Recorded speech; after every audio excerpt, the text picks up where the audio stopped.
Hello, welcome to Wilson's Barbecue. In this video I'm going to show you how to cook this massive rack of beef ribs that I got from Tom Hickson of Smithfield. This is a 6-bone rack of beef ribs, absolutely huge. I'm going to be cooking them on the offset smoker today. We're going to be running at about 275 Fahrenheit or 135 Celsius. I'm going to show you a little trick that I like to do when it comes to wrapping these beef ribs, something that I've been doing a lot recently, so stick around and watch that. So the only thing that I've done to these ribs is trim the fat cap off the top. The reason why I do that is because underneath the fat cap there is a layer of silver skin, and that is really tough. You won't be able to render it down, it just turns to paper when you cook it.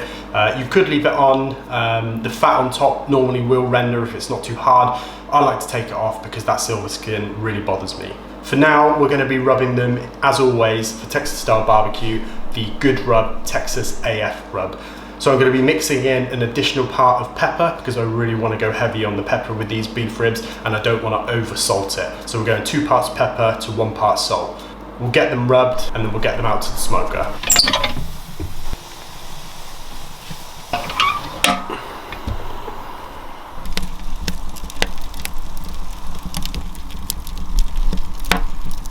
So it's been about 3 hours now. We're going to go outside and give the meat a spritz. If there's a layer of fat, then I'm not too worried about keeping that moist because the fat will render down. So it's just the lean part of the beef rib that I'm going to be spritzing. Obviously, we trimmed a lot of that fat off, so there's a lot of lean meat exposed. Or marbled lean meat, so we're going to go out and just spritz that. So the key thing is if you've left your fat cap on, like you would say a brisket, or you've just decided to do that on a beef rib, you probably don't need to worry too much about spritzing because that fat will render down and you'll still get a nice bark.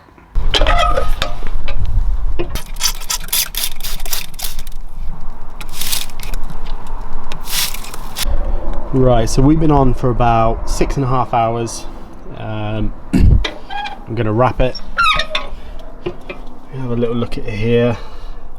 So you got a nice dark bark. I'd prefer this area to be a little bit more dark, but I'm a bit concerned that we're going to dry out. So we got some real nice crusty bits here, not burnt at all, but nice bark forming.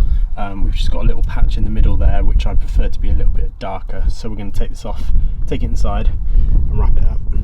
So as you can see, it's got a nice dark bark on the majority of this. In the middle it's still quite moist, but we're just going to have to deal with that. So we'll take it inside, wrap it up and stick it in the oven. Right, so we're ready to wrap this beef rib.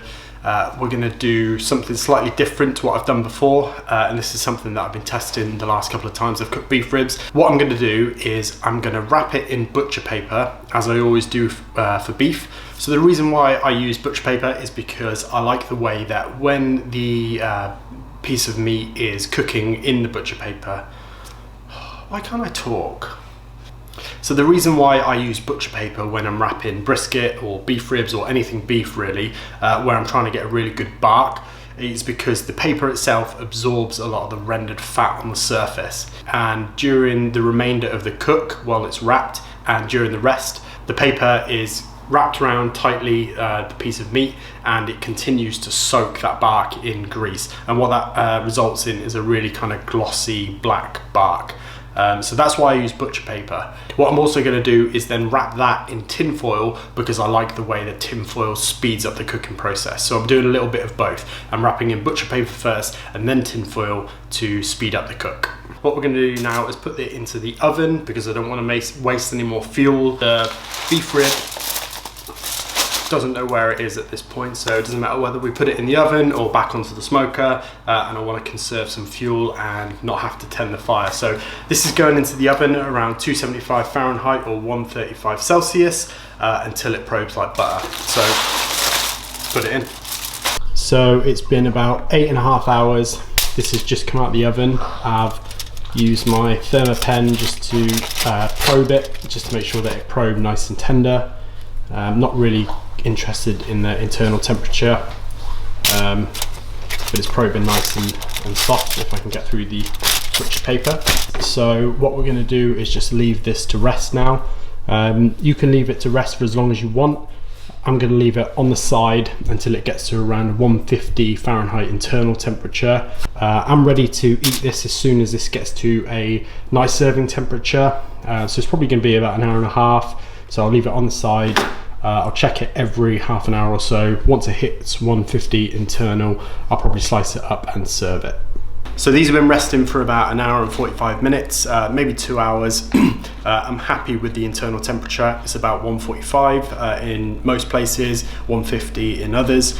So as you can see, the butcher paper, as I mentioned before, is soaked in grease. And as I've said, the grease gets soaked up into the paper. It coats the bark and gives it a real nice glossy outcome when you actually open it up. So hopefully that's what we'll see when we open it.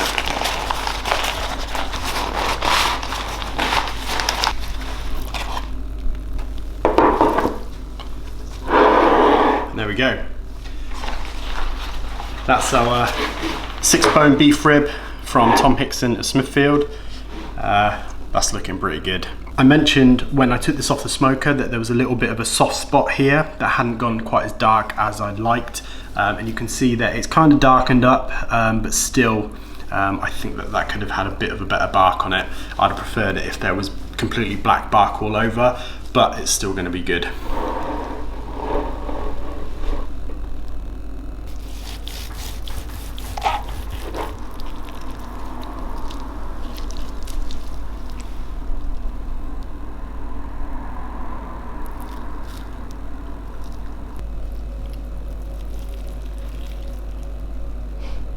Falling apart.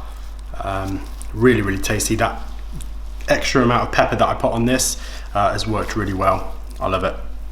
Really good.